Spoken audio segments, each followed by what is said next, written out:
Hemos estado trabajando hombro con hombro en todo lo relativo al 20º concurso nacional de oratoria, que este año versa sobre la alfabetización constitucional, y hemos estado trabajando en las inscripciones que se le han hecho a más de 4.200 jóvenes que se matricularon para este concurso y que hace un par de días llevaron a cabo la eliminatoria de semifinal de 60, quedando 15. Y como educador, la verdad es que es muy satisfactorio y emotivo escuchar a estos jóvenes participar como resultado de sus investigaciones, de sus lecturas, y dar y brindar sus ideas, sus voluntades de una nueva constitución. Hicimos un simulacro de constituyente con los estudiantes también, los 60 semifinalistas, y la verdad, con toda modestia, que fue una idea exitosa, porque nos revela que cuando se produce esa oportunidad o esa participación, pues las cosas empiezan a cambiar de una manera u otra. La final de este concurso se llevará a cabo el día 23 de noviembre y tenemos nosotros que saludar a aquellos educadores que estuvieron al lado de la tutoría de aquellos estudiantes que participaron en su colegio. Entonces, ese papel de nosotros los educadores todos cobra una importancia muy especial en este momento, puesto que, en mi opinión, más que salir a pedirle, que no quiere decir que no se le pueda pedir a otras profesiones que participen de manera activa, pero más de ir a pedirle, por ejemplo, a los veterinarios que ayuden a alfabetizar, creemos nosotros que corresponde a los educadores esta tarea, pues lo que cotidianamente hacemos en el aula. Enseñemos cualquier materia que enseñemos, estamos llevando el conocimiento, la instrucción, la educación a la juventud que tenemos delante de nosotros. Y qué mejor temario que la necesidad de una nueva constitución, por más escepticismo que pueda producir por las actuales circunstancias, las posibilidades de que ese cambio se dé. Ese cambio no se va a dar si nosotros no participamos. Ese cambio no se va a dar si nosotros no nos activamos.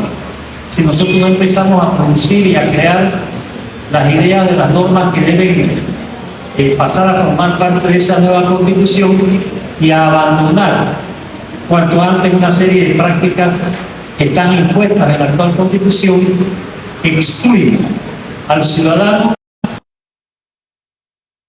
Esos constituyentes sesionarían 60 días y para el 1 de julio del 27 deben tener aprobada la nueva constitución.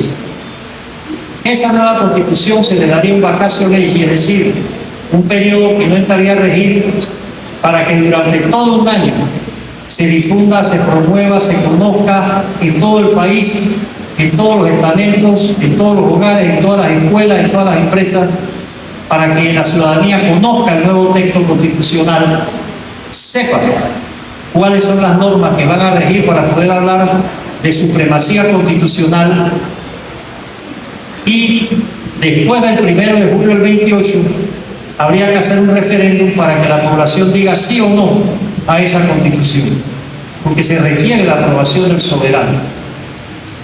Si se aprueba la nueva constitución, esta estaría a regir entonces en el 29, para que las autoridades que vayan a ser electas no sean bajo las reglas o las normas que esa nueva constitución establece.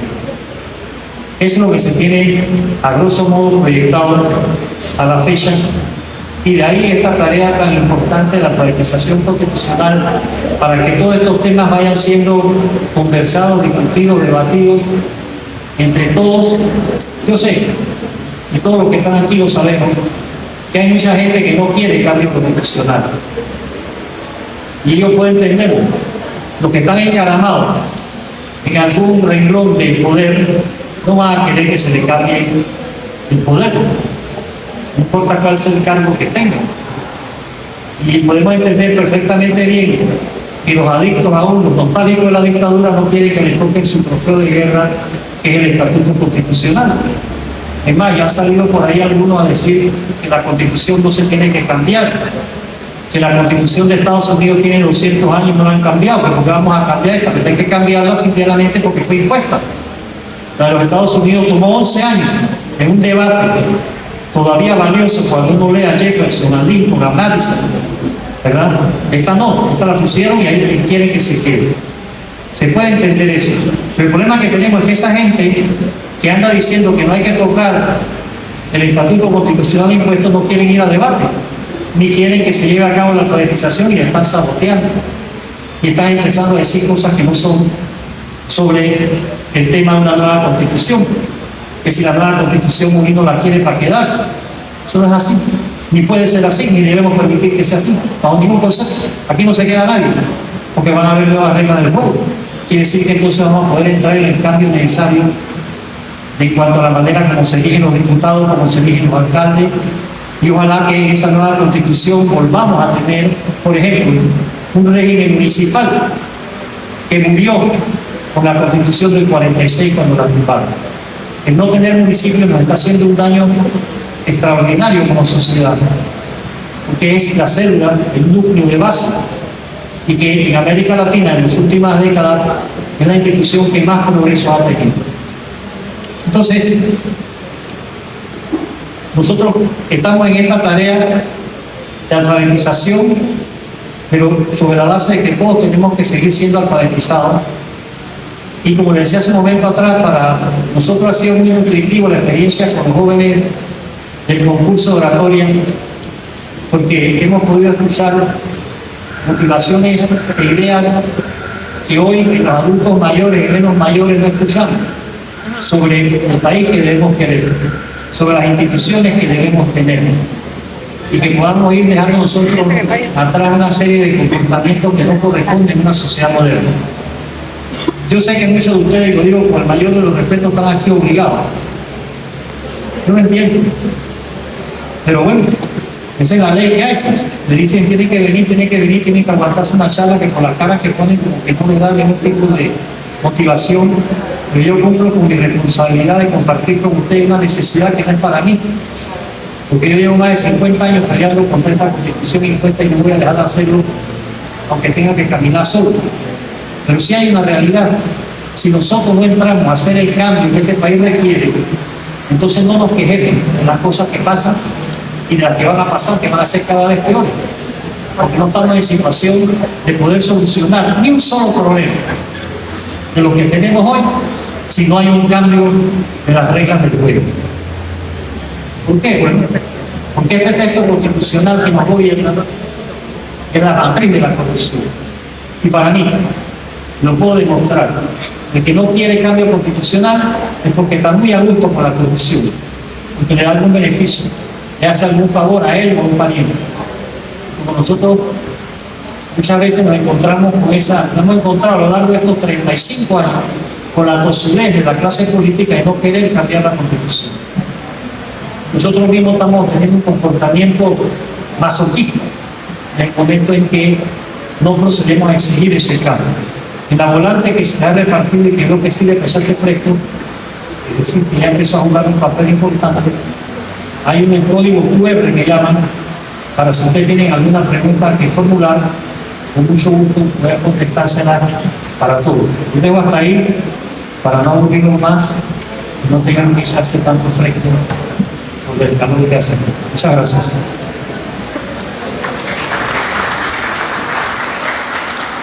Bien.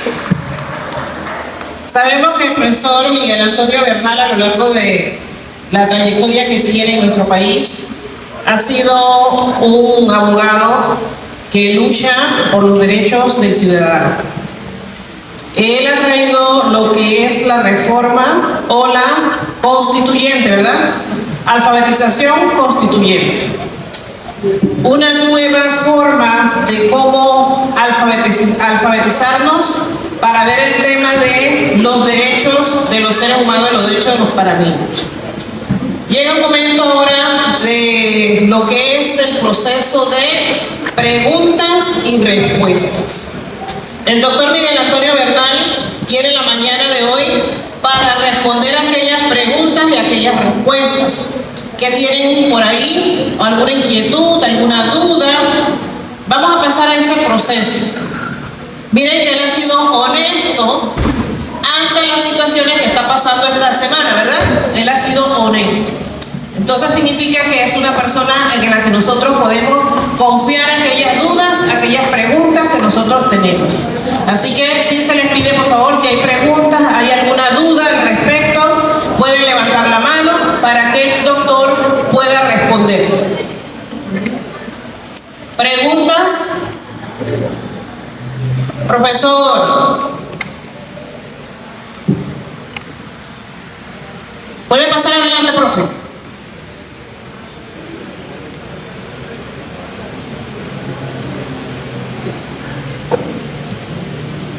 Profe, en este gobierno del presidente Mulino le ha pedido que se crea una nueva constituyente, que él lo utilice para mantenerse en el poder. ¿Cómo nosotros como ciudadanos podemos confiar en este proceso de la nueva constitución? Sí, muchas gracias por la pregunta. Definitivamente que hay muchas cosas que dan miedo. Es más, por ahí hay un libro de la profesora Patricia Pizurro que habla sobre el tema de una de las características de la sociedad panameña, ese miedo que tenemos todos porque hay una inseguridad jurídica. Y hay una inseguridad jurídica porque nosotros no tenemos confianza en las instituciones. Si no tenemos confianza en las instituciones, menos vamos a poder tener confianza en las autoridades. Y en el caso concreto del presidente Mulino, yo comprendo perfectamente bien que haya dudas, que haya interrogantes, y por eso le señalé tempranamente que este no es un proceso constituyente que le pertenece al presidente, que le pertenece al gobierno. Este es un proceso que tiene que ser de todos, pero para que sea de todos, todos tenemos que intervenir, todos tenemos que participar, para que no sea de nadie, que sea de todos, porque el poder constituyente pertenece al soberano, y el soberano es el pueblo, en este caso nosotros los ciudadanos. Entonces nosotros tenemos que actuar en función de la seguridad que nosotros tenemos que tener como ciudadanos para salir a exigir el cumplimiento de nuestros derechos y a cumplir nuestros deberes. Si nosotros nos dejamos intimidar por las autoridades existentes, no vamos a poder salir adelante. Y hoy por hoy el problema que tenemos es eso. La gente, por desconocimiento de sus derechos, no ha sabido, no ha podido, no ha querido ejercerlos como se corresponde en una sociedad moderna, ni exigir de las autoridades, cualesquiera que ellas sean.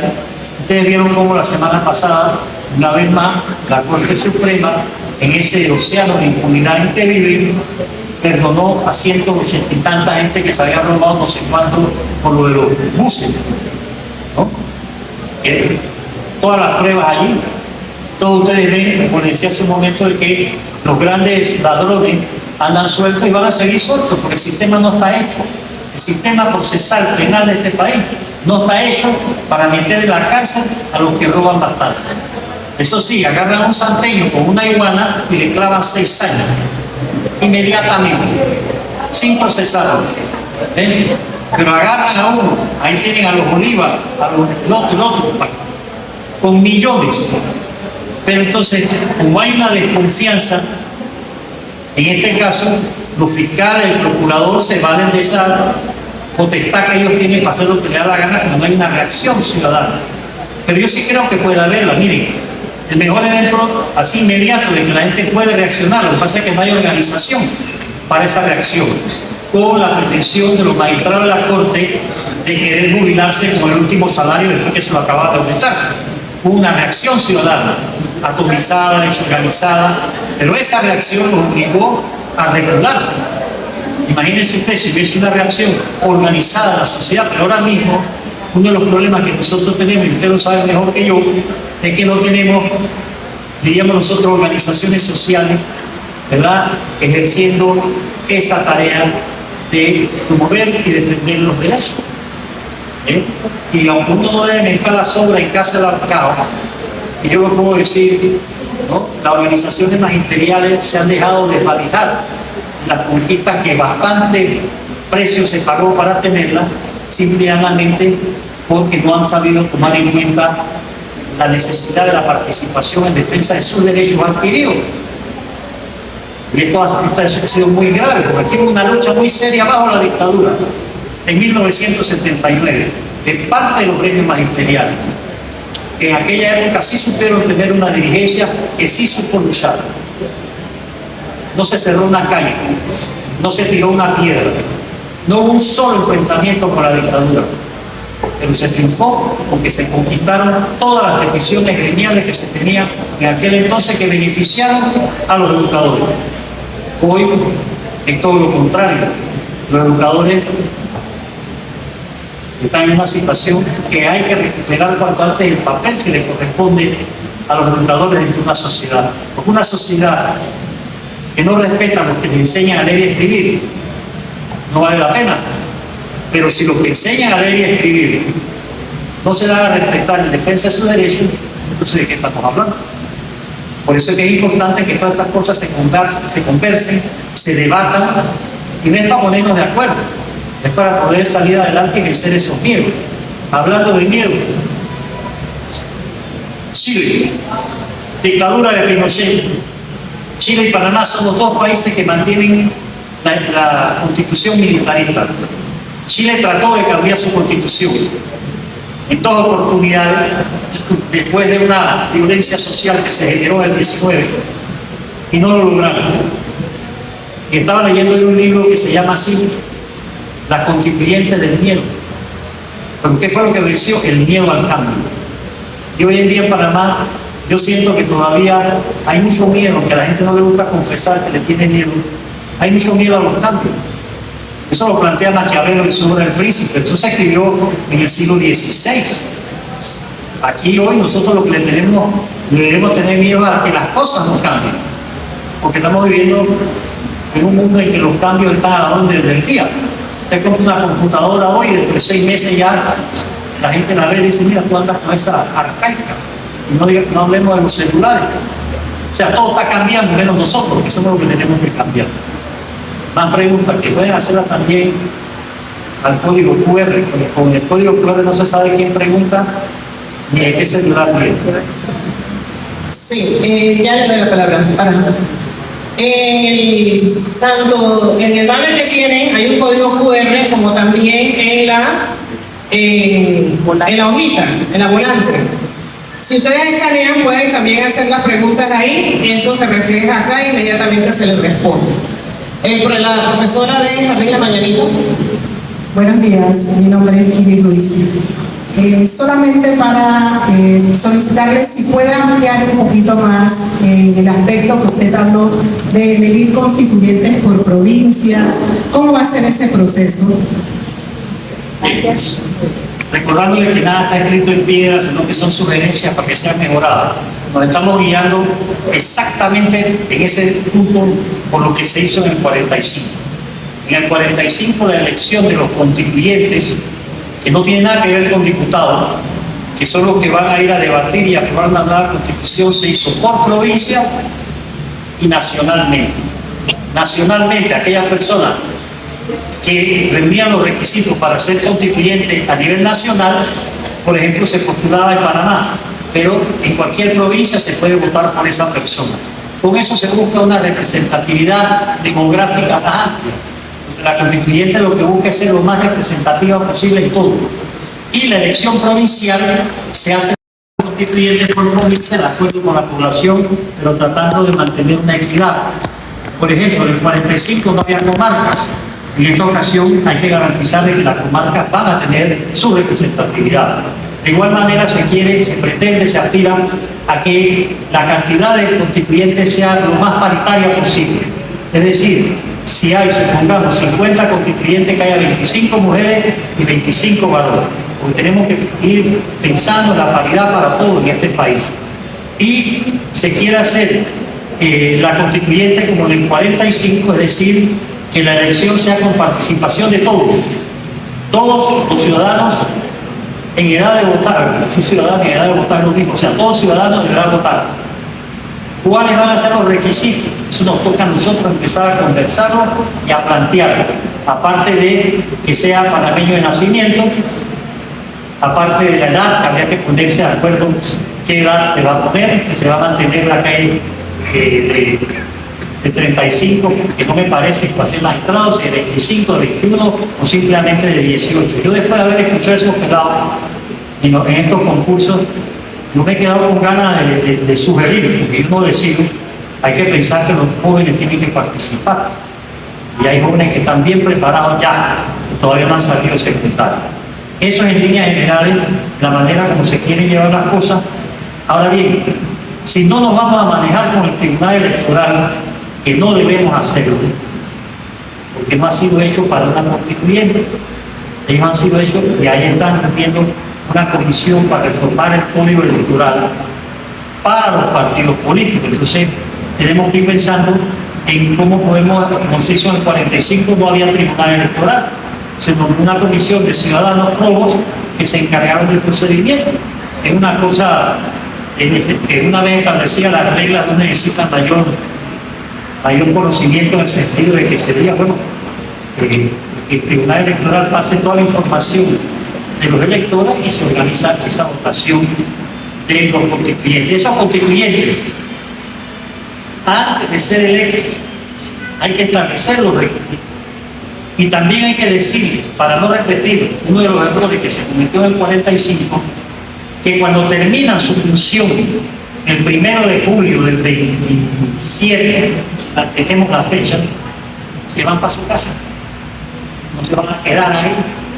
Y hay que decirle que el que sale de constituyente no va a poder ocupar cargo público normal como elección durante 5 años. Y si me lo preguntan a mí, ni él, ni la mujer, ni los hijos, ni los hermanos, ni los suegros, para curarnos en salud. Porque nosotros no podemos repetir errores que hasta cuándo vamos a tener nosotros el marido de principal y la mujer de suplente en la asamblea. O el papá de principal y el hijo de su. Esas cosas tienen que cambiar una vez por todas. O sea, hay una serie de vicios que todos los conocemos, solo que tenemos que empezar a participar para decir no queremos más esto, no queremos más esto otro, ¿no? Y a fuerza de ser sincero, usted se puede imaginar si nosotros no ponemos requisitos para ser constituyente, ¿quiénes van a quedar en la constituyente? Bolota, Benicio, Huevito, y toda esa gente que le están haciendo un daño mortal a este país, junto a otros, que la lista es larga. Entonces tenemos nosotros, los ciudadanos, que decir no a él. Y decir que queremos como constituyente. No que vamos a llevar cángeles y querubines, pero sí gente que por lo menos despierte más confianza que miedo. Profesor Pedro Vanela del Instituto Nacional, y después vienen 2 preguntas de Ciudad Arregla Mañanitas.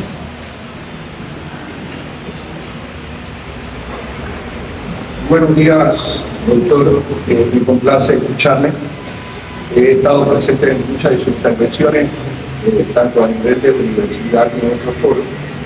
Y he tenido la oportunidad también de escuchar a otros institucionalistas, y dentro de materias que tomé en estudios doctorales, tuve la oportunidad de escribir por lo menos 5 detalles que creo que pudiesen ser observables, y me corregirá usted dentro de su experticia como abogado,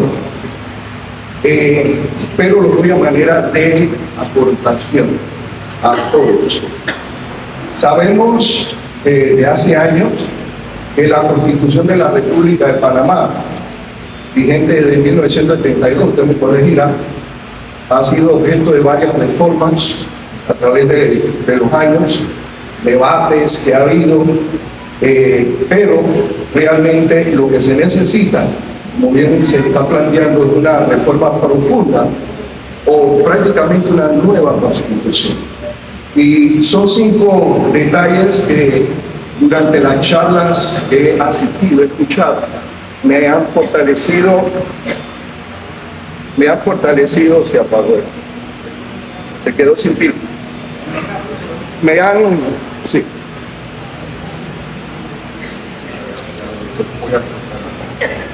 Me han fortalecido mucho en estos detalles. El número 1 puedo plantear es el hecho de que la nueva Constitución debe fortalecer el sistema judicial. ¿Por qué razón?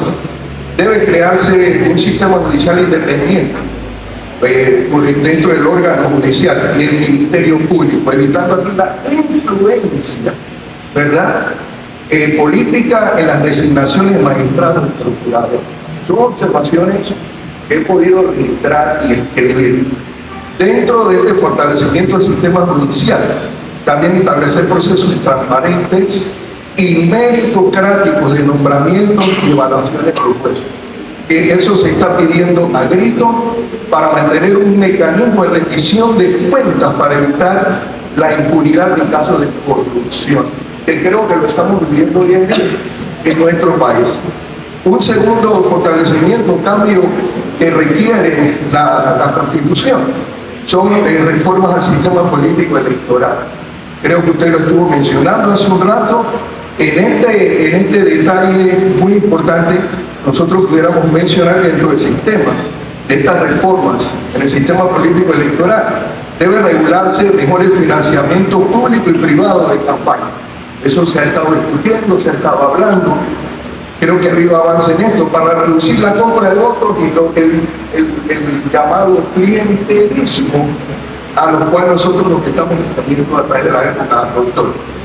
Dentro de este detalle también establecer mecanismos de revocatoria de mandato.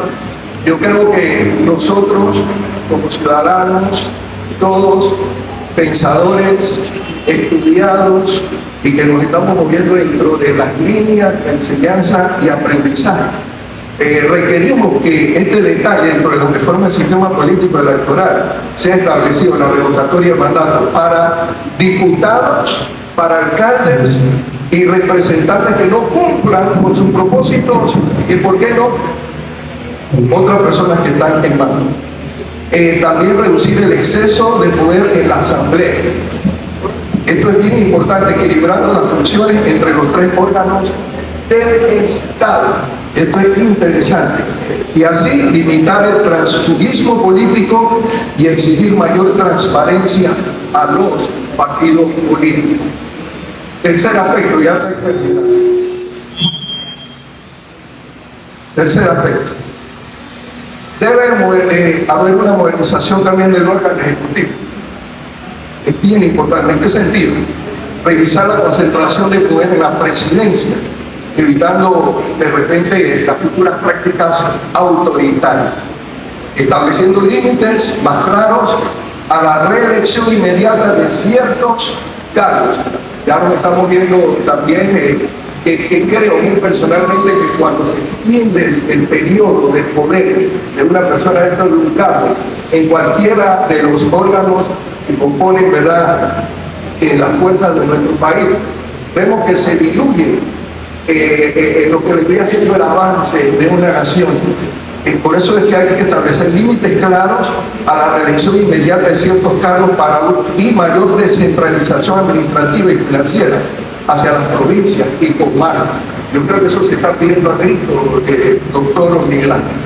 Número 4, dentro de las observaciones que pude también tener durante algunos años atrás y en el presente, otro detalle que debe observarse debe ser la protección de derechos ciudadanos. Eso es bien importante, el derecho ciudadano. Debe garantizarse de manera efectiva el derecho a la salud. Debe garantizarse el derecho a la educación, a la vivienda y a la seguridad social con mecanismos de exigencia inmediata.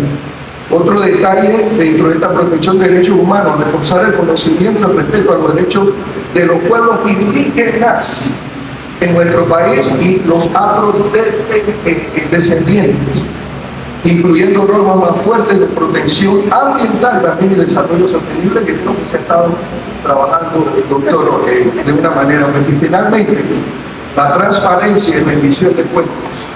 Nosotros necesitamos vivir en un país donde haya transparencia total y donde haya rendición de cuentas. Esto, dentro de los escritos que tomé, crear instituciones constitucionales independientes de control, o sea, que haya una fiscalía anticorrupción autónoma. Dentro de este detalle también establecer la obligatoriedad de declaraciones de bienes patrimoniales para funcionarios antes y durante y después de su cargo. Creo que esto debe ir desde los puestos más bajos del mando hasta los puestos más altos, porque es la única manera en que verdaderamente nos vamos a dar cuenta, doctor, distinguidos colegas todos, bien verdaderamente ha aumentado ilícitamente su cuenta bancaria y cómo lo ha hecho. Creo que eso fuera más rápido. Y incluir mecanismos de participación ciudadana, como por ejemplo, que usted lo mencionó, también lo ha estado mencionando en muchas de sus intervenciones, en diferentes foros, incluir mecanismos de participación ciudadana, tales como referéndum, plebiscito, consultas populares, que sean vinculantes, ¿verdad?, con nosotros. Y finalmente, fue uno de los temas que también me llamó poderosamente la atención dentro de los diferentes estados que participan. La economía y la distribución de riqueza debe estar contemplada en esta nueva constitución o el mecanismo que se utilice. ¿Por qué razón? Para una mayor claridad sobre el uso de los recursos del Canal de Panamá en beneficio social. Establecer en la Constitución reglas de responsabilidad fiscal para evitar endeudamiento excesivo y garantizar así un sistema tributario más justo y progresivo. Muchas gracias, doctor. Simplemente una pequeña participación. En diferentes lugares he tenido la oportunidad de participar. Gracias. También gracias a usted, profesor. Felicito enormemente. De más está decir que de pe a pa con todo lo que usted ha dicho, yo en lo personal estoy de acuerdo y es lo que venimos en los foros también induciendo. Y con el mayor de los respetos, profesor, lo invito a que se prepare a ser candidato a constituyente, porque gente como usted es la que necesitamos, ¿verdad? Y que haya una representación de los docentes en esa constituyente, que eso es a lo que tenemos que aspirar, que haya una representación de los gremios decentes, que son los docentes. Efectivamente, retomando rápidamente, sí, por eso es que es importante no una reforma, sino un cambio constitucional, porque no se trata de hacer como se ha hecho hasta ahora, de que donde dice lente vamos a poner anteojos y donde dice correa vamos a poner cinturón, que es lo que pretenden algunos cuando hablan de reforma y no de cambio. La hora de fortalecer el sistema es tal vez uno de los órganos en los cuales nosotros tenemos que tener mejores empeños, porque la seguridad jurídica es básica para una sociedad. Y uno de los problemas que nosotros tenemos ahora mismo es que nosotros no creemos en los órganos del Estado. Y razón tenemos. Tenemos un hiperpresidencialismo nefasto que hay que acabar. No podemos seguir nosotros teniendo un individuo que es el que va a decidir de pe a pa. Eso se llama hiperpresidencialismo. Tenemos un órgano legislativo que no es representativo. Como dice una propaganda por ahí, saquen la cuenta y dense cuenta. La gente que sale electa en los circuitos multipolares representan a la minoría. Ahí donde eligen que 4 diputados, se presentan 45 candidatos, salen 4, los 41 restantes sumados tienen más votos que los 4 que salieron. Por eso es que no hay una verdadera presencia de la mayoría en la asamblea. Hay que corregir. Mire, a mi modesto entender, y después la experiencia que nosotros hemos tenido en estos 35 años de yo no sé qué, nosotros no necesitamos un tribunal electoral. Para nada. Francia tiene 36.000 municipios. Así que allá hay elecciones un fin de semana sí, un fin de semana no. Ellos no tienen tribunal electoral. No les pasa nada. Nadie se muere porque no tiene tribunal electoral. Estados Unidos no tiene tribunal electoral. En el 45 aquí se hizo la constituyente sin tribunal electoral. ¿Y nosotros qué tenemos? No me lo digan, no se lo puedo decir. 3 sinvergüenzas al frente de ese tribunal, haciendo de la suya, a espaldas de la ciudadanía. Eso no se hace. ¿No vieron cómo corrieron a aumentarse el salario? ¿No vieron cómo anda uno por ahí que tiene una semana, está durmiendo en la asamblea para que lo reelijan? ¿Esto qué es? Eso de la no reelección, la no reelección inmediata de nadie. Panamá es el único país de América Latina que rechazó la reelección inmediata presidencial en el 98, cuando todo llegó. Así que nosotros no tenemos por qué ponernos ahora a decir que vamos a permitir, ni de diputados, ni de alcaldes, ni de nadie, sobre todo ni de rectores de las universidades, andan por ahí como locos para quedarse en el poder. La reelección es nefasta para una sociedad como esta. Puede que sea productiva en otras sociedades que tienen más cultura e historia, pero aquí es nefasta sobre el clientelismo, el nepotismo, corrupción y todo lo demás. Y por lo demás, cosas que usted ha presentado, profesor, definitivamente la transparencia es fundamental hoy en día, rendición de cuentas. Nosotros no podemos tener esta situación en la cual no se nos rinde cuenta de nada. Se va a reparar una carretera, pero nosotros no tenemos observatorio ciudadano, veeduría ciudadana como existía en la época de la colonia para ver si la carretera se va a reparar con los materiales que se requieren o le van a poner mosquepavo y penal titanio. Entonces somos nosotros los que tenemos que estar ahí encima. Y en cuanto al sistema, bueno, no me pregunta a mí porque yo soy opinión que hay que eliminar el Tribunal Electoral.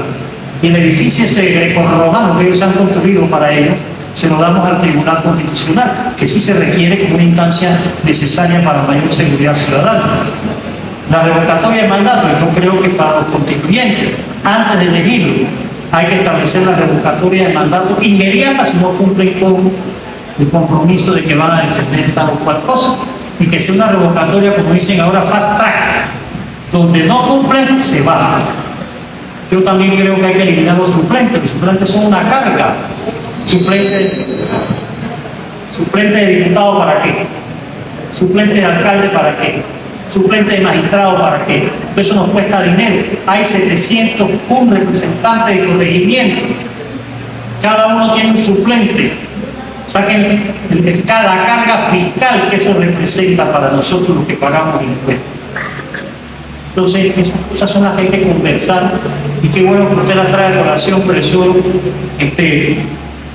La modernización del órgano ejecutivo, legislativo, todos los órganos tienen que ser modernizados, porque no hemos quedado atrasados, por no decir atrasadísimos.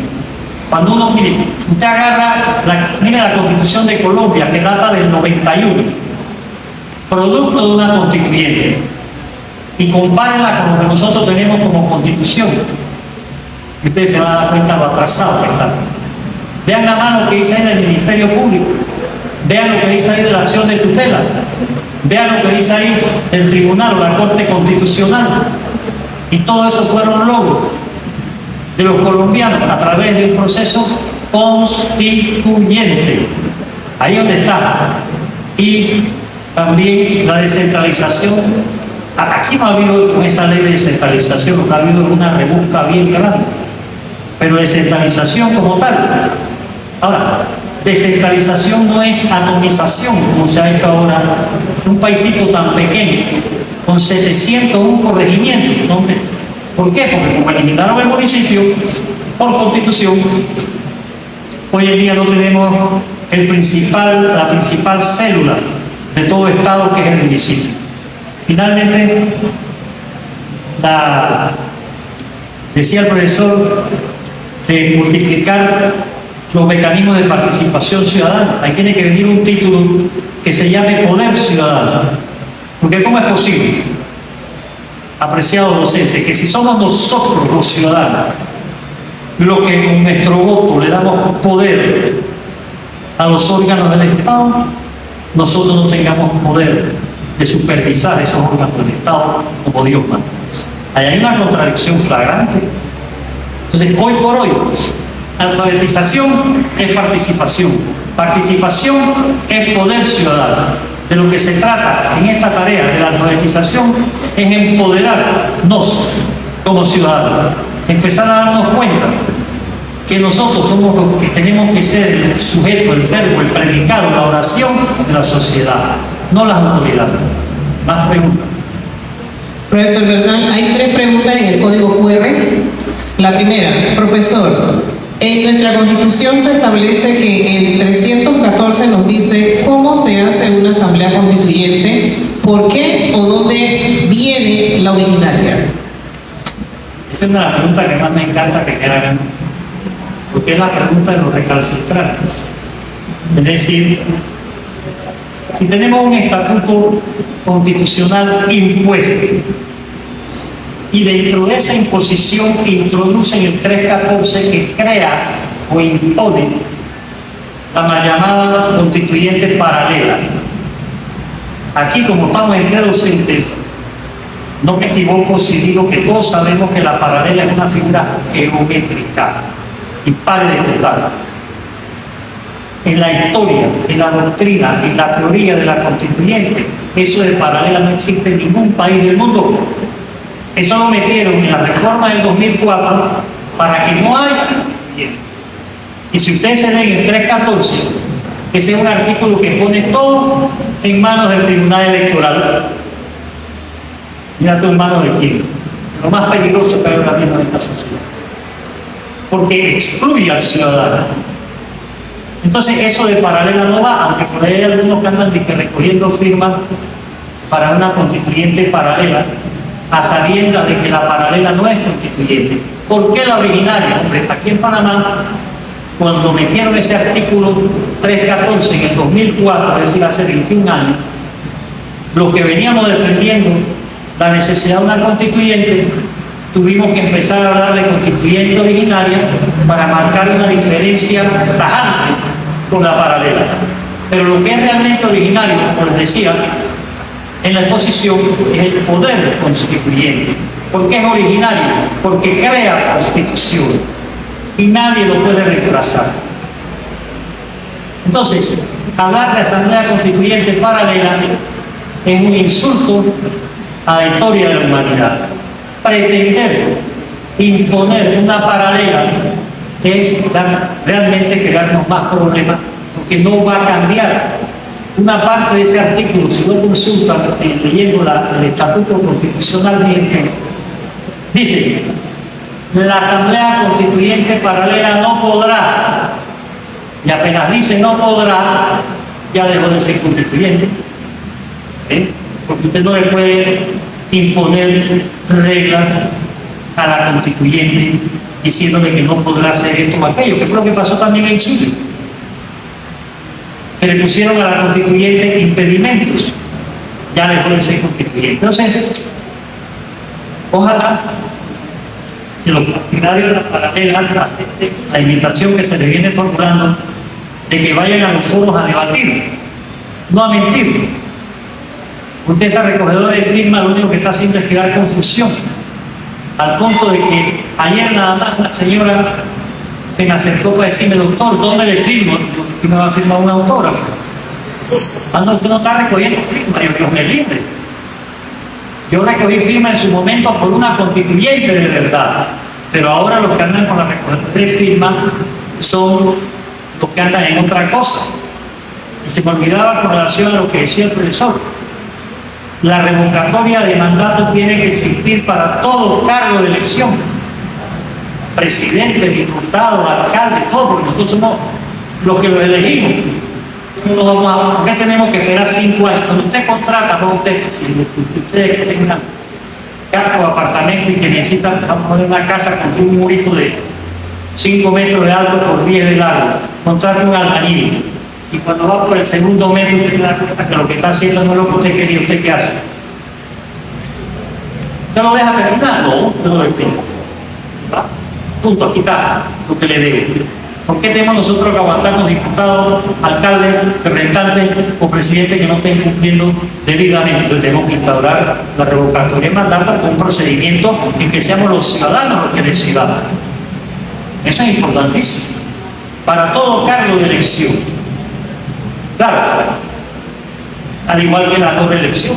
Si una señora que es presidenta de la Asociación de Damas Admiradoras de las Orquídeas en las Cumbres decide reelegirse por 25 años como presidente de la asociación, que lo haga. Eso no afecta a nadie, nada más a la dama admiradora de las orquídeas. Pero que alguien que es un cargo de elección popular pretenda quedarse, eso no puede ser. No debe haber elección inmediata para nadie. Ah, que es muy inteligente, muy valioso, extraordinario. No. Nos mandamos para la NASA, que nos representa allá, necesitamos gente allá que nos represente para que vean que hay parlamentos capaces. Eso es todo. Más preguntas. La segunda pregunta: ¿qué recomendaciones puede aportar para cambiar la Constitución? Quedamos aquí hasta esta tarde, ¿no? Yo con mucho gusto, no tengo apuro en ir, ni menos cuando estoy frente a un grupo como ustedes. Yo creo que lo más importante en esto ahora mismo es que entremos a ser partícipes del cambio. y empecemos a preguntar y a contestar y a proponer y a buscar alternativas. Tenemos que volver a ser lo más creativos posible, porque nosotros somos los que tenemos que determinar cómo queremos ser gobernados. No solamente cómo, sino por quiénes. Y eso es una tarea de nosotros. La Constitución, en mi opinión, necesita un cambio de pe a pa. Total. Claro que habrá artículos que son, por así decir, cajoneros, o sea, son cosas de principios, ¿verdad? Principios, esas cosas. Pero la manera como están estructurados los órganos del Estado, la Contraloría, la economía, la política económica de este país, es un desastre, un total desastre. Si no, miren el artículo 271 en el Estatuto Constitucional vigente, que dice que la Asamblea no podrá cuestionar el monto que se destine al pago de interés de deuda. Ese solo artículo destruye la teoría del poder fiscalizador que le corresponde al legislativo. Y es así como usted tiene ahora mismo un presupuesto que destina el doble que el presupuesto del año pasado al pago de interés de deuda, 3.100 y pico de millones, eso es más del 20% del presupuesto. O sea, esa plata que se destina al pago de interés de deuda no la podemos usar para lo que el país necesita. Y por eso que tenemos que ser también muy desconfiados con los megaproyectos en este país. Yo entiendo que se necesite un tren, ya Porra lo había planteado. En 1920, Belisario Porra quería construir un tren Panamá-David y los gringos no lo dejaron. Claro que se necesita un tren, pero ahora mismo, en mi opinión, hay otras prioridades. Caminos de penetración, escuelas, vivienda, empleo. Vamos a hacer un tren. Yo le digo, para mí el verdadero tren del progreso de este país es una nueva Constitución. Pero meternos en una deuda de 5.000 millones para traer qué. Pero ¿qué pasa? ¿Qué mecanismo tenemos los ciudadanos para hacerle nuevos megaproyectos de ese tipo? Cada vez que se hace más estudios en todos los países sobre los megaproyectos, el que sale perjudicado es la población. Yo creo que nosotros tenemos que ser menos ambiciosos para ciertas cosas, por lo menos en lo que se refiere ahora a material. Ahí todavía estamos debiendo la ampliación del canal. No se les olvide, eso no lo hemos pagado. Y no ha resultado. De que no se quiera hablar del tema, esa es otra cosa. Más preguntas. Profesor Bernal, ¿usted piensa que el Tribunal Electoral debe de participar de la constituyente? Ellos dijeron que no. Yo no. Ellos hace un mes y medio sacaron un comunicado diciendo que ellos tres eran los que tenían la potestad de decidir si en este país había o no constituyente. Ya, después que te dicen eso, ¿cómo vas a querer tú que creer de que ellos quieren participar? Cada vez cabe en la boca espada de plomo a la participación ciudadana. Síganle la pista a los tres y no se les olvide cómo llegaron. Cada uno de ellos a ese sólido, sin la menor participación ciudadana, a empezar. Productos de amarres politiqueros. Todo, sin excepción. Cuarta pregunta. Si se reforma la Constitución, ¿puede el pueblo refutar o anular algún punto que no esté de acuerdo? En pocas palabras, ¿se toma la opinión del pueblo? En primera instancia no queremos reformarla, queremos cambiarla. Y queremos cambiarla con la participación ciudadana. Y claro que se tiene que tomar en cuenta la opinión del soberano, si no, no puede haber cambio. Y en segundo lugar, yo creo que hay que buscar todos los mecanismos de participación ciudadana en todas las fases, no solamente en la alfabetización constitucional, en la elección y selección de los constituyentes, en la manera como ellos vayan a debatir las nuevas normas, y luego en la divulgación de la nueva Constitución y en el referéndum de aprobación o rechazo. De todo, para todo tiene que haber una participación. Lo que pasa es que somos una sociedad que como prácticamente nos han prohibido participar, entonces la gente todavía no realiza, no cristaliza la importancia que tiene la participación. pregunta número 5. ¿Cómo será la elección de los constituyentes? ¿Será por votación? Como creo haberlo dicho en mi exposición, la elección de los constituyentes tiene que hacerse con la participación de todos. Todos tenemos que salir a votar. Y si a mí me preguntan, para esa elección el voto debe ser obligatorio. No se puede ser neutral frente a una nueva constitución. ¿Sí o no? Pero no puede decir, no, yo no voy a votar. Hay que salir a votar. Y tenemos que tratar de que la ciudadanía salga a votar, pero con un conocimiento más apropiado de por qué, por quién está votando y para qué. Pero sí, definitivamente, la votación es básica, pero no la votación bajo los parámetros del Código Electoral. Recibo, medio recibo, consciente, medio consciente y todas esas cosas, lo único que hacen es distorsionar el voto del ciudadano. ¿Cómo se manejará el tema de la seguridad o de los que tienen el poder sobre las armas en una posible reforma? No vamos a reformar. La palabra reforma está excluida de este proceso. No es lo mismo reformar que cambiar. Si usted reforma, sobre todo un texto constitucional impuesto, la esencia del mismo no se pierde. Y eso es lo que ha pasado con las 4 reformas. Sigue siendo impuesto, sigue siendo autoritario, sigue siendo arbitrario, sigue siendo anticiudadano. Entonces, con relación, yo creo personalmente que bien que mal, el no contar con un ejército es una conquista de la población, que se la han querido arrebatar. Primero con la invasión, porque si no hubiese habido invasión, que no debió haber habido, éramos nosotros los que nos íbamos a encargar de terminar la tarea de acabar con la dictadura. Y bien que mal estábamos encaminados. Pero nosotros no vamos a tumbar una dictadura para después venir a volver a poner el militarismo en solfa. Ojo, mucho cuidado. Nosotros somos un país pacífico, tenemos que seguir siendo pacíficos, mantener esta convivencia pacífica para darnos un nuevo texto constitucional y no comprarnos problemas creando cosas innecesarias. Tenemos que tener, sí, un servicio de policía moderno, ¿verdad?, que nos dé seguridad a los panameños, todos sin excepción. Esto no es una cuestión de criterios armamentistas, ni mucho menos. Tenemos que tener una policía efectiva para combatir la criminalidad, la de cuello y corbata y la red.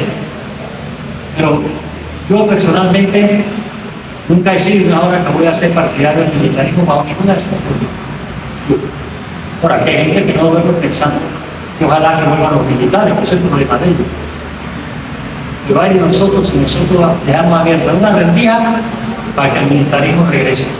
Quiere decir que no hemos aprendido la lección y, como dicen por ahí, los pueblos que no aprenden de su historia se ven condenados a repetirlo. La siguiente. ¿De qué manera una asamblea constituyente en Panamá podría garantizar una mayor participación ciudadana y transparencia en la redacción de una nueva constitución, evitando la concentración de poder en grupos políticos tradicionales?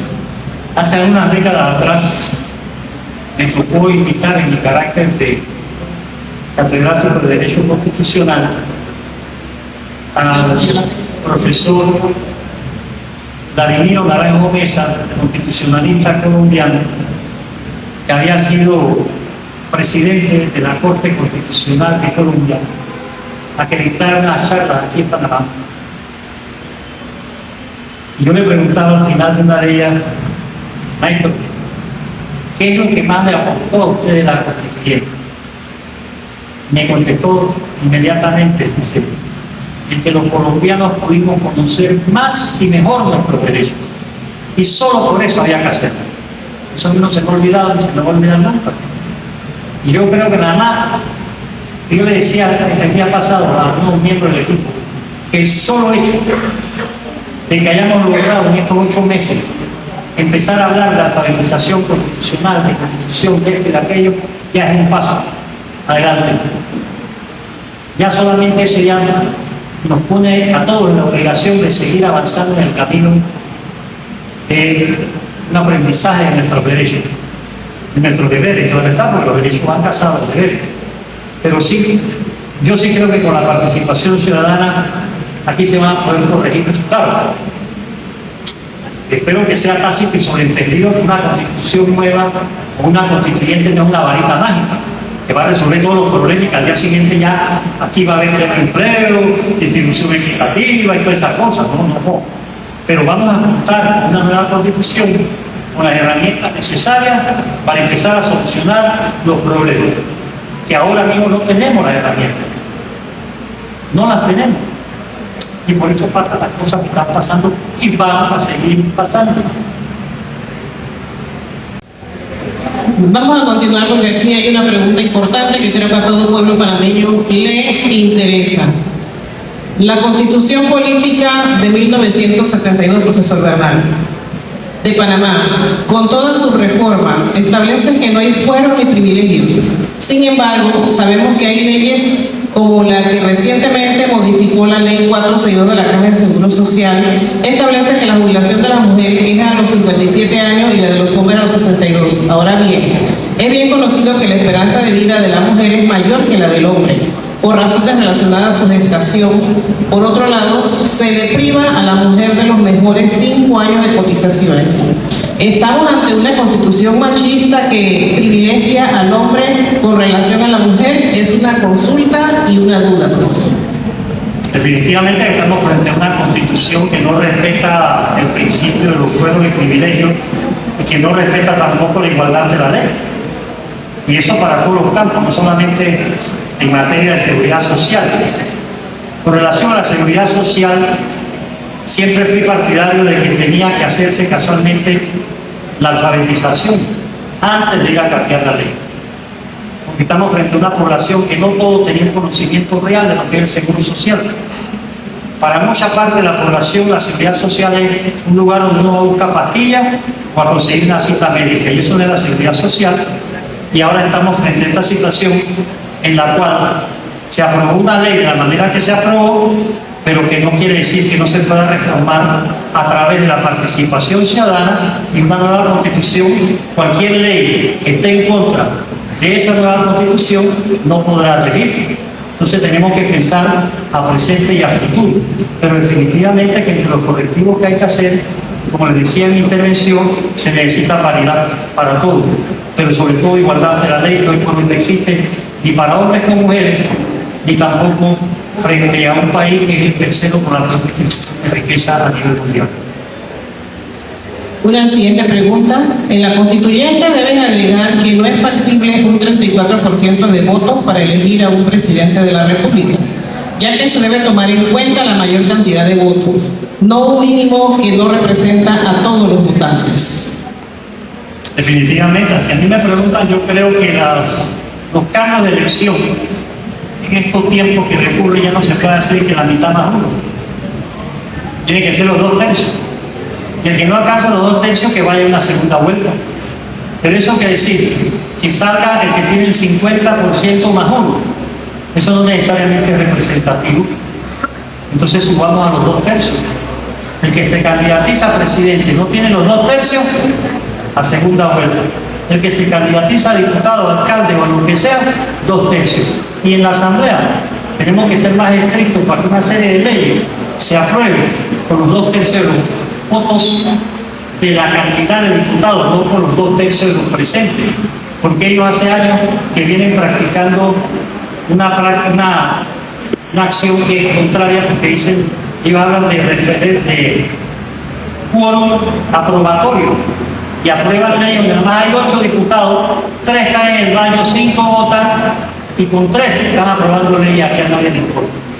Estas son las cosas que hay que corregir, que son bien graves y que no tenemos la supervisión. ¿Sí? Y en cuanto a la ley del seguro, yo considero que esa es una ley que hay que tenerla de primerita en el primer momento, pero la vía más apropiada para hacerlo es estableciendo una nueva constitución, reglas claras, prístinas y precisas de lo que es la seguridad social y lo que conlleva para todos y no para algunos. La última pregunta del Código Pueblo. ¿quién nos garantiza que la nueva reforma va a hacer cumplir las leyes, ya que hasta ahora no se cumplen y desde los presidentes y demás se han enriquecido con dinero del gobierno? Las leyes no se cumplen hoy en día, en mi opinión, porque nosotros los ciudadanos no tenemos los mecanismos para velar que así sea. Ese es el problema central. Por eso es que hay que crear los mecanismos de control ciudadano. Y la mejor garantía de que una nueva constitución sea cumplida somos nosotros. Si participamos en ella y si vamos a estar pendientes, si se aprueba, de que esa constitución sea respetada por todos. Y eso lo vamos a lograr si es una constitución para todos. Por ahí hay una novela que creo que se llama El alcalde de Salamea, de que en una comunidad llamada Fuente Ovejuna, los vecinos de la misma mataron al alcalde porque era un tipo arbitrario y orgulloso. Y cuando llegó la autoridad del rey, preguntó: ¿quién mató al alcalde? Y la respuesta fue: Fuente Ovejuna, señor. ¿Y quién es Fuente Ovejuna? Todos a una. Hacia allá tenemos que llegar, hacia una participación plena. Si no la hay, bueno, entonces, si no se quejan, no se quejen. Va a venir lo que viene, pues ya está anunciado. Si nosotros no entramos a un cambio, esta sociedad va a fenecer. Como sociedad seremos un lugar donde vive gente. Pero sociedad no. Para que vivir en sociedad, en primera instancia hay que cumplir con ciertos requisitos que hoy por hoy no se están cumpliendo. En base a esa misma pregunta, la profesora quisiera ampliarle la pregunta, profesor. Mucho gusto. Buen día, Margarita Gómez. Esa fue mi pregunta, porque me causa inquietud el cambio de la constitución que es republicana, ¿verdad? Y le han hecho muchos cambios a través de la historia nuestra. Pero no lo veo mal, está bien que cambien todo eso para que Panamá sea mejor. Pero ¿qué nos garantiza en sí o qué cláusula o ley van a hacer para que toda esa gente que atenta contra las arcas de la nación sean despojadas de todos esos bienes y refundidas en la cárcel? Porque nosotros los vemos dentro de, ahorita que estamos en el contexto que estamos viviendo, con lo de la mina y los millones que se han robado y nadie está preso. Dentro de los actuales parámetros, gracias profesora, no solo de la Constitución, sino del procedimiento procesal penal, va a ser muy difícil que vayan a la cárcel los que tienen que estar en ella, por no decir imposible. No lo van a hacer. Ya han pasado 8 meses que llegó un nuevo procurador y ni siquiera los hayan llamado para preguntarle la hora, para que la gente por lo menos lo vea subiendo la escalera de la Procuraduría. Porque el sistema no lo permite. Para cambiar el sistema, lo primero que tenemos que cambiar somos nosotros para ser más exigentes. Y tenemos que cambiar las reglas. Si nosotros nos damos una nueva constitución con reglas claras, precisas, que permitan una mejor vigilancia ciudadana para ver que no solamente los que agarran con igual, sino los que agarran con millones vayan a la cárcel. Porque no estamos diciendo que hay que exonerar a unos sí, a otros no. Pero hoy por hoy, si usted me lo pregunta a mí, y llevo navidades repitiendo, el sistema procesal penal no está preparado para poder atacar a las organizaciones criminales de corrupción que se han instalado en nuestro país. No estoy hablando de narcotráfico, ni de tráfico de armas, ni de tráfico de niños. Estoy hablando de gente que llega a cargos públicos para robar. Y punto. Y hay cualquier cantidad de ellos. De todos los gobiernos, y de este también ya empiezan a ver. Porque la corrupción está por todos lados y la impunidad va de la mano. Entonces, mientras se mantengan esas prácticas que no traen transparencia, rendición de cuentas y participación ciudadana para poder ser vigilantes frente a todas esas cosas. Entonces, ahí está la tarea que tenemos nosotros por arte y para la cual no hay que esperar una nueva constitución. Hay que empezar a ser exigentes con el Ministerio Público. Hay que empezar a ser exigentes con el sistema penal. Porque aquí toda una serie de teorías modernas de la responsabilidad primaria de lo que es la empresa criminal conjunta no se aplica en Panamá. En Perú tienen 5 presidentes presos. Sí. ¿Por qué? Bueno, porque ellos actualizaron su sistema penal en medio de todos los problemas que tienen, que fue lo que permitió la caída del Fujimori, la caída de Vladimiro, de allá, una serie de cosas. Aquí no hay nada de eso, nada.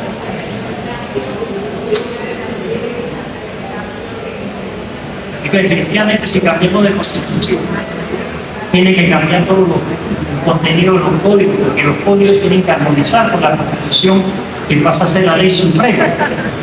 Pero el problema que nosotros tenemos aquí es que la gente no conoce sus derechos.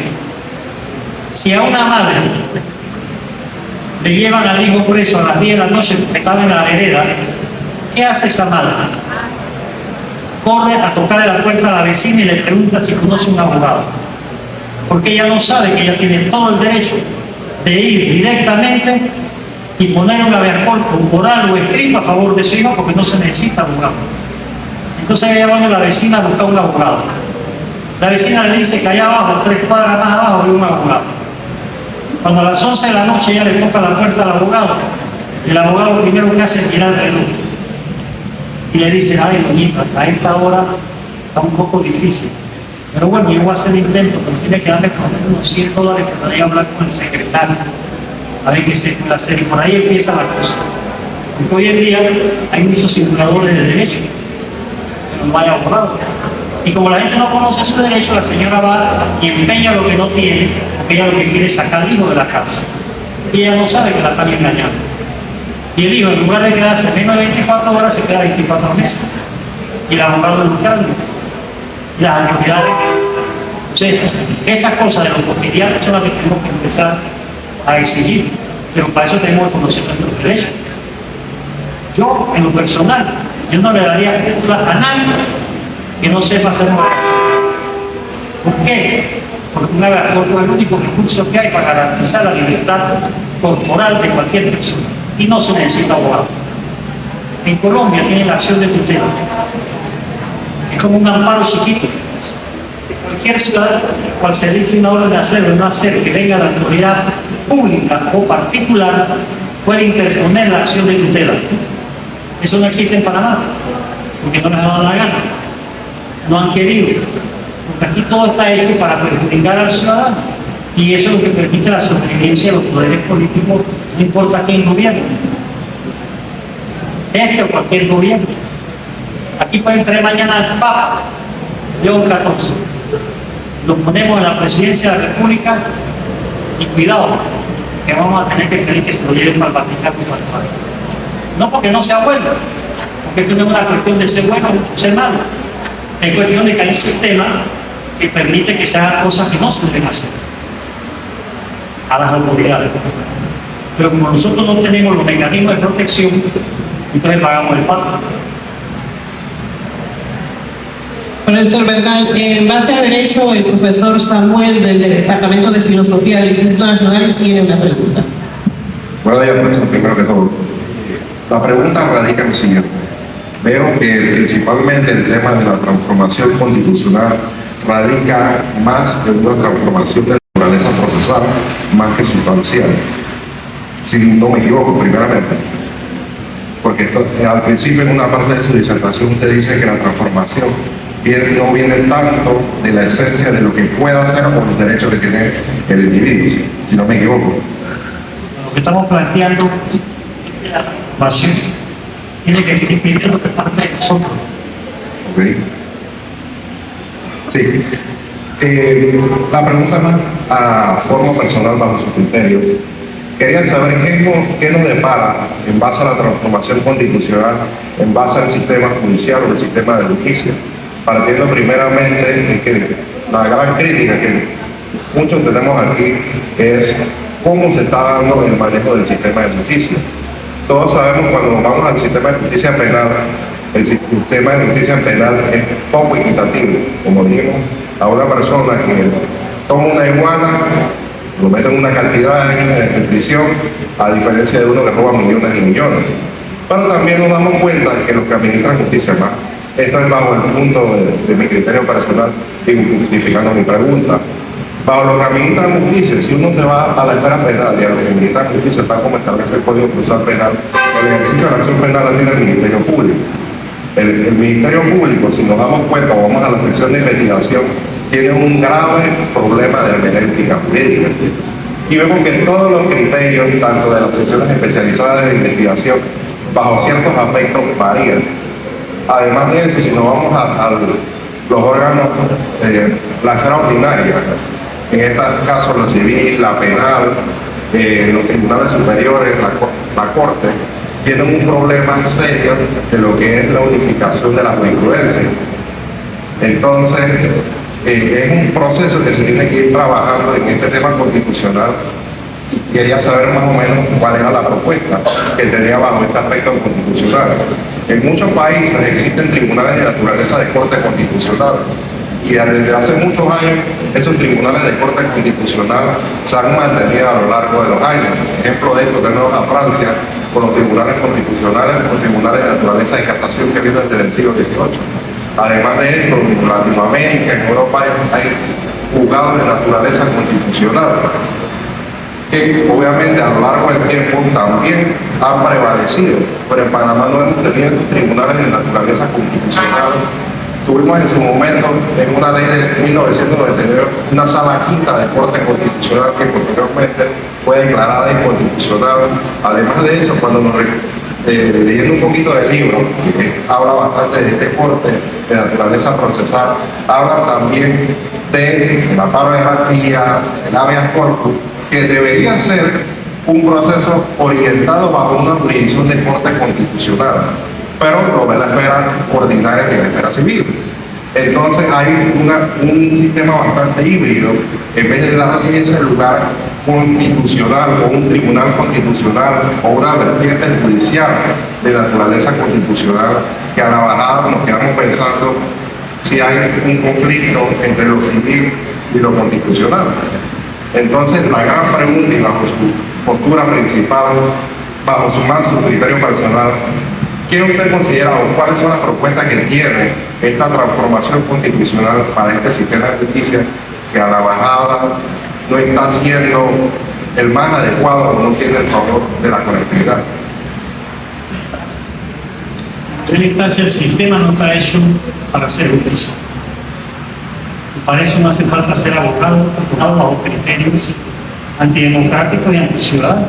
Por eso meten preso a los que agarran con iguana y no a los que roban minutos. Si no cambiamos ese sistema, esto no va para mejor. En segundo lugar, más se puede tener una justicia constitucional como existe en otras latitudes si nosotros no tenemos constitución. Porque lo que hay no es constitución. Que la llamemos constitución, eso es otra cosa. Como no hay constitución, no hay sentimiento constitucional, no hay sentimiento jurídico, no hay Estado de Derecho constitucional. Es más, aquí en Panamá mi criterio no es ni siquiera Estado de Derecho. Porque para que haya un Estado de Derecho hay que cumplir con una serie de requisitos que aquí no se están cumpliendo, algunos de los cuales usted mencionó. Entonces, el problema aquí no es filosófico, aquí el problema es político.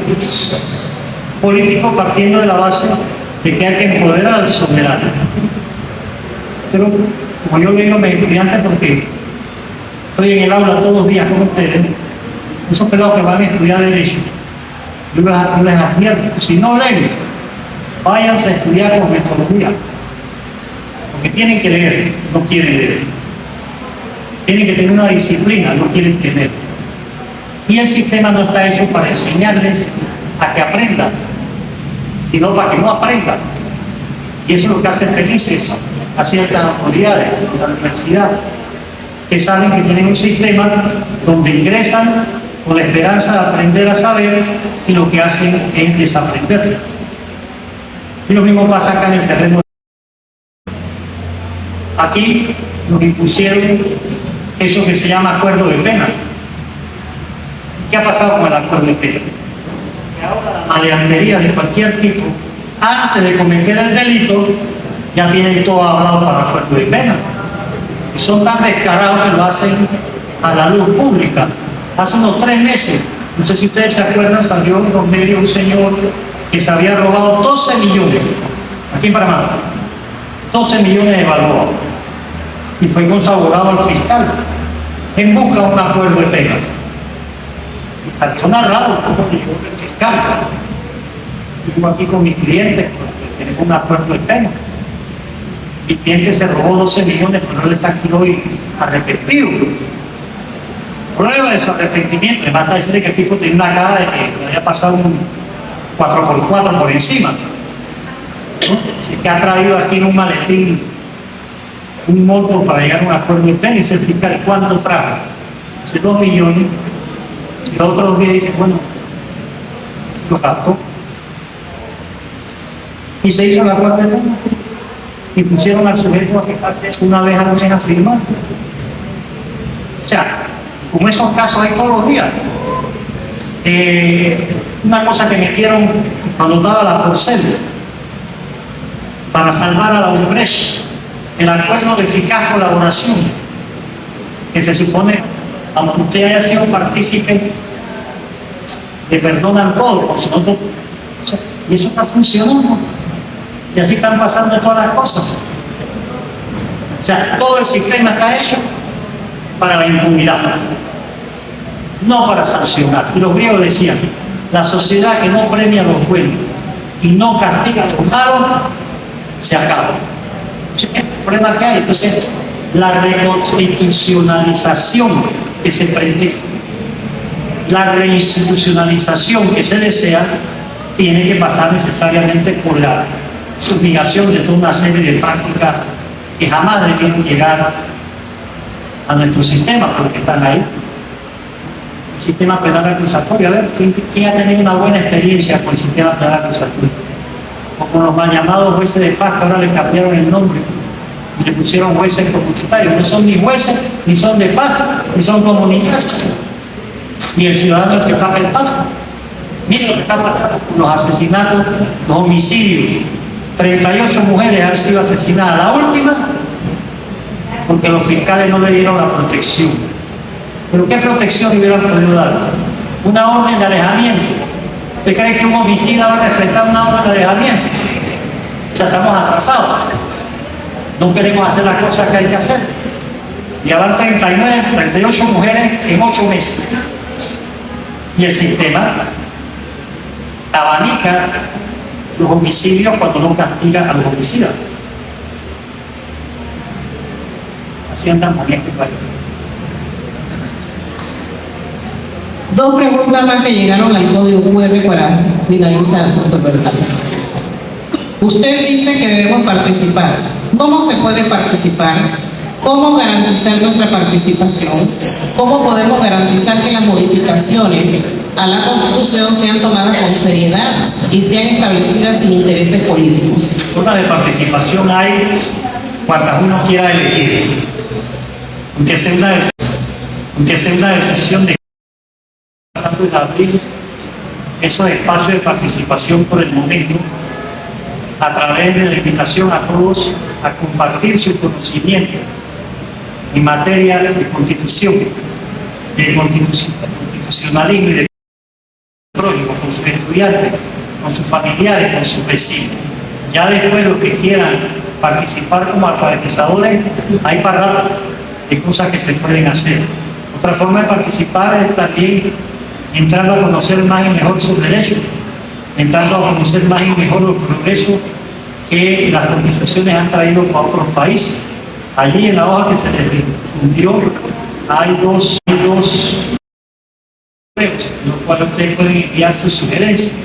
Nosotros estamos utilizando todas esas sugerencias para divulgarlas con las respuestas. Son preguntas para que haya para poder compartir las sugerencias, las preguntas que existan, porque no es lo mismo lo que pregunta la gente, por ejemplo, en las zonas rurales, cuando hacemos cabildo, que lo que preguntan cuando preguntan los servidores públicos en algunas entidades del Estado. Yo fui el viernes a dar una charla, no me quiero ni acordar, el viernes, a 102 funcionarios del Ministerio de Educación, de los departamentos de asesoría legal. Lo digo sin ningún reparo, si es lo que fui a perder mi tiempo. Estaban ahí, no les importó lo que uno decía o dejaba de decir. Estaban ahí porque le dijeron que tenían que ir. Ni una sola pregunta, ni una. Entonces no pierde su tiempo con ese tipo de funcionarios. Pero lo triste de eso es que eso es lo que abunda. Porque el servidor público anda muy electo, como dicen los poblados. Entonces, si no hay interés y la voluntad de participación, no puede traer aquí un menú de participar. Y la gente no lo va a leer. Por eso que decimos nosotros que esto de la privatización es para ir creando el interés, ir motivando, ir animando a la gente a que se dé cuenta que o entramos en un proceso de cambio constitucional o el barco se hunde. Si el barco se hunde con todo. Se saltará lo que en el helicóptero. Entonces, a ver si somos un poco más creativos y en vez de preguntarnos qué puede hacer la constituyente por nosotros, preguntémonos qué puedo hacer yo por la constituyente, qué puede hacer cada uno de nosotros.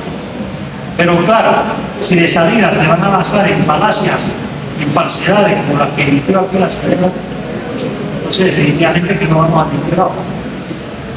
A mí no, ya me tengo. Una última pregunta. Doctor Bernal, ¿qué estrategias se pondrán en práctica para robustecer la participación ciudadana en nuestra población? ¿Cuándo vamos a ver la materia de cambio constitucional en todas las escuelas de primaria? Motivar, ilustrar, presionar, atraer la atención, pero uno no se puede sustituir a aquellos que tienen mala fe o mala voluntad.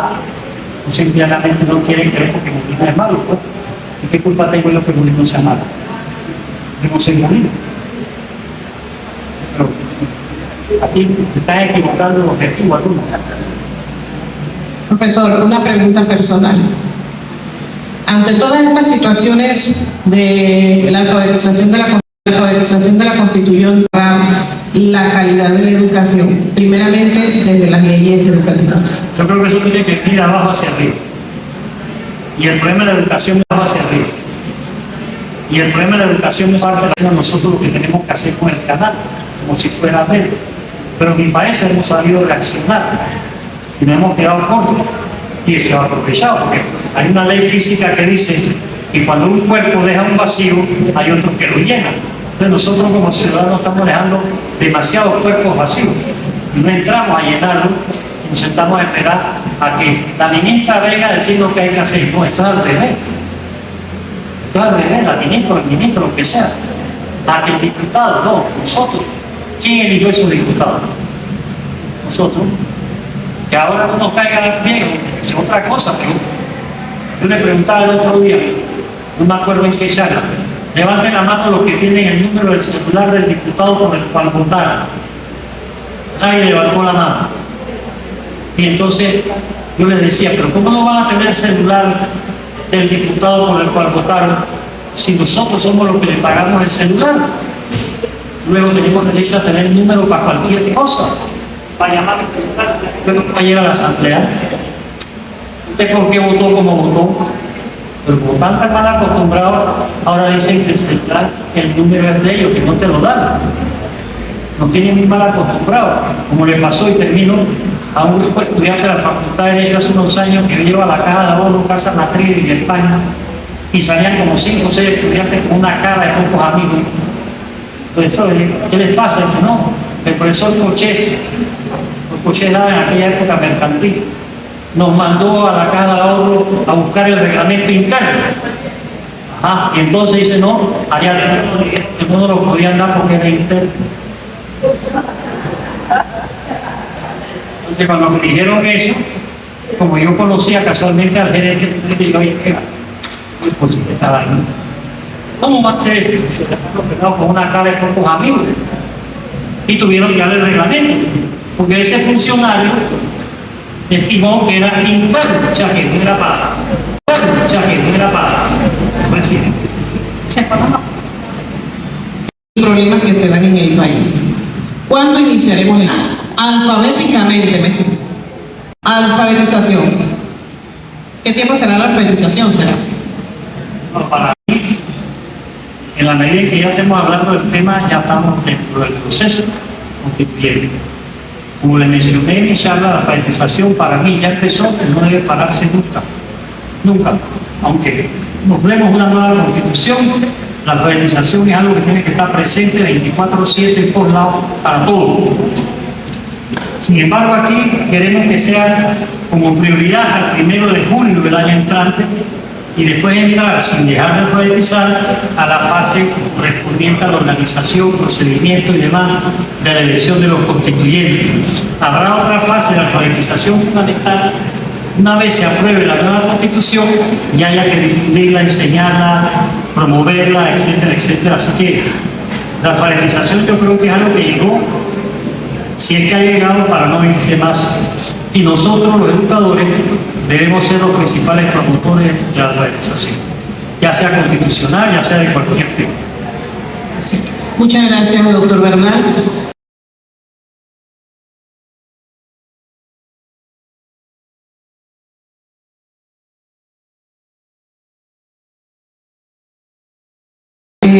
Para el Instituto Nacional ha sido un honor tenerlo presente. No sé si hay alguna conclusión, si no, démosle un fuerte aplauso al doctor Miguel Antonio Bernal por su participación. Muchas gracias, doctor Bernal. Muchas gracias.